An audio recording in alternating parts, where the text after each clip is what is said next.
자, 오늘은 우리가 어떻게 일상생활에서 존경심을 이끌어내는가에 대한 문제를 한번 얘기를 해보겠습니다. 며칠 전에 아버님께서 저희 집에 오셨어요. 근데 이제 저희 집에 오시기 전에 제가 딸내미를 속된 말로 반쯤 조졌습니다. 왜 그랬냐? 딸내미가 저한테 거짓말을 한 거예요. 딴 건 다 참아도 거짓말하는 거는 참을 수가 없어요. 거짓말은 만악의 근원입니다. 만악의 근원. 제가 저한테 약간 혼날 게 노려워서 거짓말을 했었어요. 거짓말이 들켰고, 그래서 회초리로 한 10대 때렸습니다. 10대. 딸이지만 가차없이 때렸어요. 이렇게 풀스윙으로 빡 이런 식으로 해서 엉덩이를 회초리로, 마디 있는 회초리로 10대를 때렸습니다. 울고불고 난리가 났죠. 그래도 맞을 때는 아무 소리 안 하고 울면서 잘 맞았어요.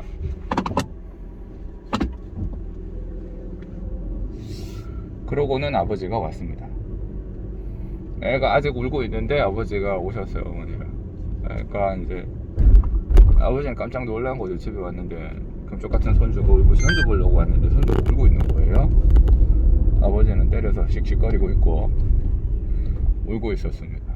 그래서 이게 무슨 일이야, 딸내미가 나한테 거짓말을 했다, 거짓말한 게 들켰다, 그래서 혼났다, 그렇게 했더니 뭐 거짓말한 거, 거짓말해서 혼난 거는 할 말이 없지만은,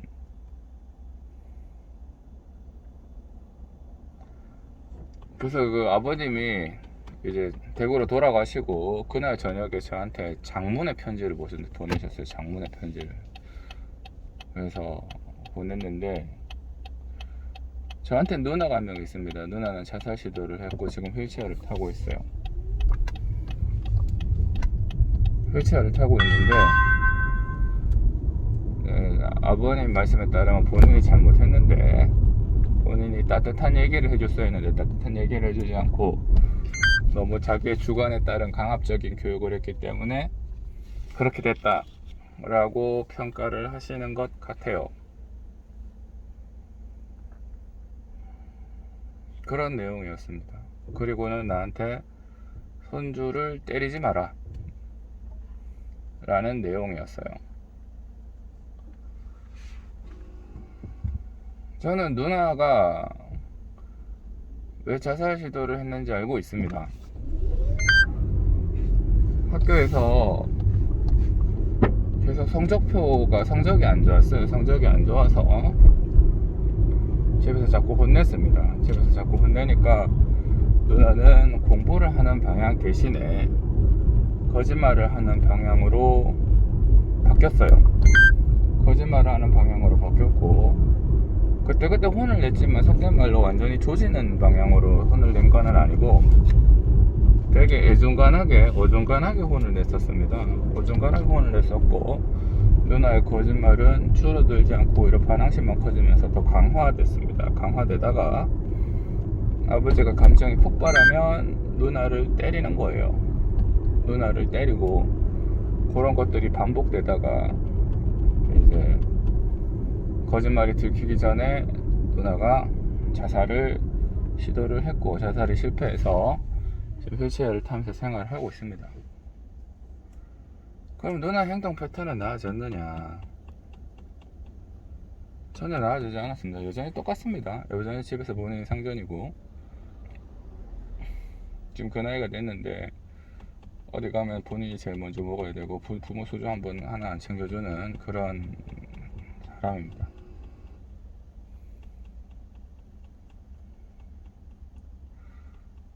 아버지가 한 말은 잘못되지 않았어요. 아버지가 저한테 한 말이 잘못된 게 아니라 누나가 그렇게 행동하는 것들에 대해서 제재를 가하는 것들에 대해서는 잘못되지 않았지만 결정적인 문제가 있었습니다. 존경심을 끌어내는 거에선 실패를 했어요. 누나는 아빠를 전혀 존경하지 않았어요. 저도 마찬가지. 저도 아버지를 전혀 존경하지 않았습니다. 오히려 그 나이 때는 반항심만 컸어요. 아버님이 대학 교수님이신데 맨날 술 먹고 늦게 들어오거나 집에서 술 주정하고 되지도 않은 이유로. 너무나 쉽게 가족들의 전방에 행사를 주정차 본인의 위반 이유로 단속 바꿔버리고 구간입니다. 그렇게 하셨습니다. 그러니까 가족들이 제가 아버지를 존경할까요? 누나가 아버지를 존경하고 무서워했을까요? 맞는 말을 해도 존경하지 않는다고요. 그런 경우에는. 저도 학생 때 부모님에 대한 반감이 거의 끝까지 치달았어요. 아버지가 하는 말은 그냥 무시하고 그랬습니다. 네. 그러다가 아버님이 이제 화가 너무 머리 끝까지 나가지고 저를 때리면 이제 저도 이제 머리가 굵어지니까 방에 들어박혀서 안 나오고 뭐 말해도 안 듣고 그러는 거죠. 그런 것들이 반복이 됐어요. 근데 의외로 집안 교육이 잘 된 사람들은 자식들이 부모를 되게 존경합니다. 부모들이 자식들한테 하는 내용은 동일해요. 저희 아버지가 하는 거나 이렇게 하는 거나 동일한데 애들이 생각보다 부모님의 말씀을 잘 듣습니다. 저희 누나처럼 반항적이지 않았다고요. 핵심은 존경심입니다. 이 사람이 하는 말이 내 가슴 속에서 맞다고 생각이 될 만큼 그만큼 사람의 존경심을 끌어내야 돼요. 자, 핵심은 존경심입니다. 내가 저 사람을 가슴 깊이 존경한다. 존경한다는 말은, 존경한다는 건 누군가를 존경할 수 있다는 건 대단히 기쁜 일입니다. 제가 누군가를 존경할 수 있다는 거, 제가 마음속으로 누군가를 존경할 대상이 있다는 거는 존경받는 사람이랑 상관없이 제 개인의 만족도가 대단히 높아지는 거예요. 그 사람을 보면서 나도 저렇게 돼야지, 나도 저렇게 돼야지, 나도 저렇게 돼야지, 저렇게 노력해야지. 이렇게 존경심이 있다. 누군가에게 저는 누구를 존경합니다라고 얘기하는 것 자체가, 말하는 자체가 만족도가 되게 높아요. 그리고 그걸 듣는 사람 입장에서도 제가 이제 진심으로 존경한다고 할 정도면 그 사람은 어떤 행동을 가지고 있길래 저렇게 존경을 받는가에 대한 생각을 당연히 하겠죠. 그래서 저는 다른 사람이 저는 누군가를 존경한다라는 얘기를 하면 그 사람의 행동이 궁금하고, 그래서 어떤 점이 존경스러우니? 라고 물어보면 뭔가 얘기를 하고 저는 거기에 대해서 이제 그거를 받아들이는 거죠. 아하, 저렇구나, 그렇구나, 그런 것들이 확실히 배워만 하구나. 최소한 사람이 사람을 존경한다고 할 때는 전혀 거짓말을 섞지 않아요. 누군가를 미워한다고 하는 표현은, 누군가 밉다, 싫다 이런 표현을 많이 하지만 누군가를 존경한다 이런 표현은 잘 안 하거든요. 그걸 굳이 거짓말 해가면서 없는 존경을 만드는 이유가 없는 거. 진정으로 존경하니까 존경하는 거죠. 존경을 위한 절대적인 조건은 내가 못하는데 저 사람이 할 수 있는 것들, 그것 때문에 내가 저 사람에게 배울 게 있다 라고 판단을 하는 거고, 그래서 그 사람을 존경하게 되는 겁니다. 존경의 대원칙은 내가 하지 못하는 무언가, 내가 가지지 못한 무언가를 저 사람이 의지적으로 해낼 때, 그때 존경심이 생깁니다. 근데 제가 의지적으로 못하는데 저 사람이 할 수 있는 것들은 많잖아요. 깐난쟁이 애기는 아무것도 못하지만 그 애기의 아버지인 저는 모든 걸 할 수 있잖아요. 그렇다면 그 깐난쟁이인 애기가 저를 존경할까요? 아니죠. 걔는 아무런 생각이 없죠. 애가 10살이 됐어요. 걔는 돈을 벌지 못합니다. 근데 저는 돈을 벌어요. 그럼 걔가 저를 존경할까요? 아니죠. 당연하다고 생각을 하겠죠. 저 딸은 자기의 방을 치우지 않는데 누군가의 방은 깨끗하게 정리가 되어 있다. 그러면 그 친구는 저를 존경할까요? 아무런 생각이 없죠. 주어진 상황에서 아무런 생각이 없어요. 다시, 존경을 하기 위한 대전제 조건은 본인이 경험이 많아야 됩니다. 존경받는 사람이 경험이 중요한 게 아니라 존경을 해야 할 사람, 그러니까 내가 누군가를 존경한다고 하면 나의 경험이 많아야 돼요. 나의 경험이 많고 나의 경험이 실패로, 그래서 마음고생을 해봤어야 돼요. 존경은 그런 겁니다. 누군가를 존경한다는 마음 자체도 사실은 대단한 경험심 속에서 우러나오는 거예요. 그래서 어떤 사람이 누군가를 존경한다고 말할 때는 존경한다고 말하는 그 사람도 사실은 좋은 거예요. 이 사람은 이미 뭔가를 경험을 해봤고 거기에 대해서 실패를 했거나 자기가 고치려고 하는 것들이 잘 안 고쳐지는데, 예를 들어 나는 살을 빼고 근육을 잘 키우면서 이제 건강관리 잘하고 싶은데 난 아직 젊은 나이인데 누구 보니까 60이 되신 분들도 자기관리가 어마어마하게 뛰어나고 그렇다. 그럼 당연히 존경할 만하죠. 나는 잘 안 되는데, 나는 의지적으로 노력을 해도 잘 안 되는데 저 사람은 그걸 해낸단 말이에요. 그럼 존경할 만한 겁니다. 그래요. 그래서 피존경자 말고 가존경자가 경험이 많아야 돼요. 다시, 제가 자식들에게 존경을 받기 위해서는, 제가 누군가에게 존경을 받기 위해서는 저 말고 가존경자가 경험이 있어야 됩니다. 그래서 경험이 중요합니다. 우리는 존경을 받기 위해서, 교육에서 지금 교육과 관련돼서 나오는 얘기입니다. 제가 자식 교육을 시키려고 하면 일단 자식의 경험이 많아야 됩니다. 자식이 힘든 일을 많이 겪어야 돼요.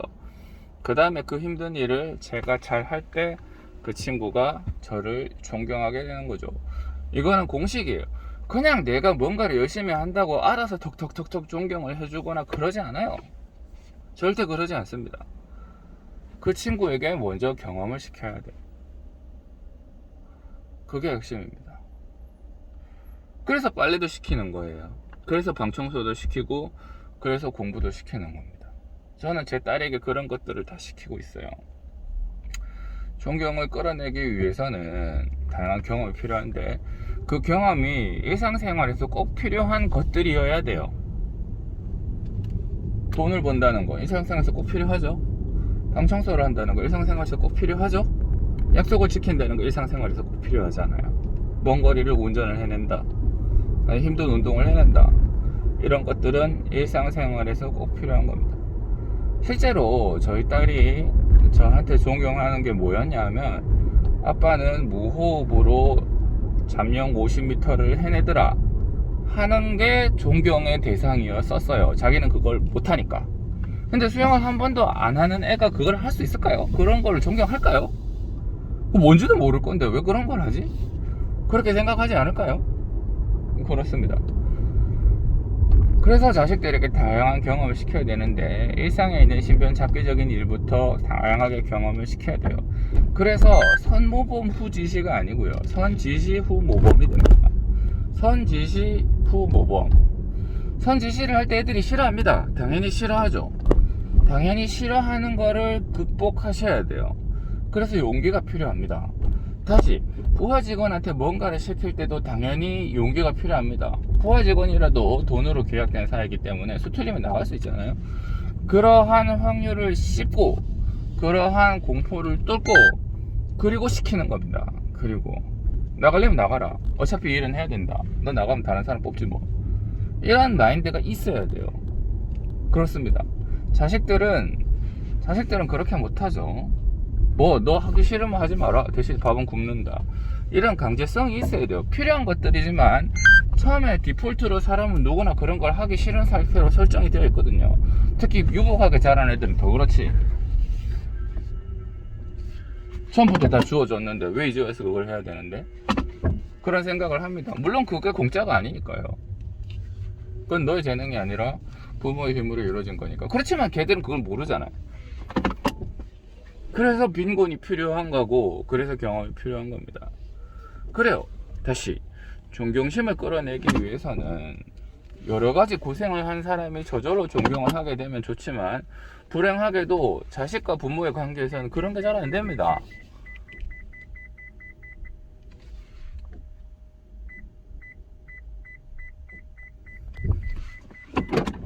그렇습니다.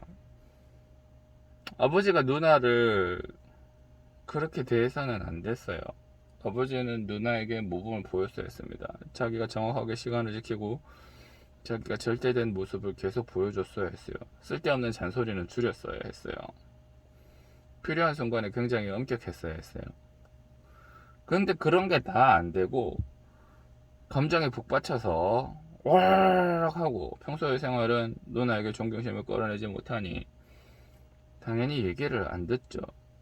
아버지는 스스로 주입식 교육에 의해서 누나가 그렇게 됐다고 생각을 하는 모양입니다. 제 생각은 완전히 달라요. 그래서 아버지는 저에게 애를 때리지 말라고 얘기를 하셨어요. 제 생각은 다릅니다. 제 딸은 어제 또 제 방에 들어와서 뒹굴거리고 장난 한참 치다 갔습니다. 제가 부른 게 아니에요. 그 친구가 와서 놀러 온 거예요. 엊그저께는 제가 그 친구를 때렸어요. 회초리로. 엉덩이에 자국도 남아 있습니다. 10대 넘게. 이제 그 친구는 두 번 다시 거짓말을 못하게 제가 만들어 놓은 거죠. 그러면 반감이 심해야 되는데 그러지 않아요. 놀다가요.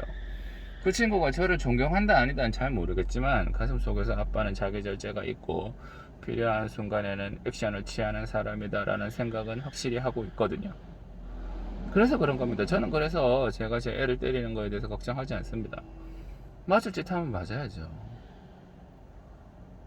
단 존경심이 있다는 가정하에. 그렇습니다.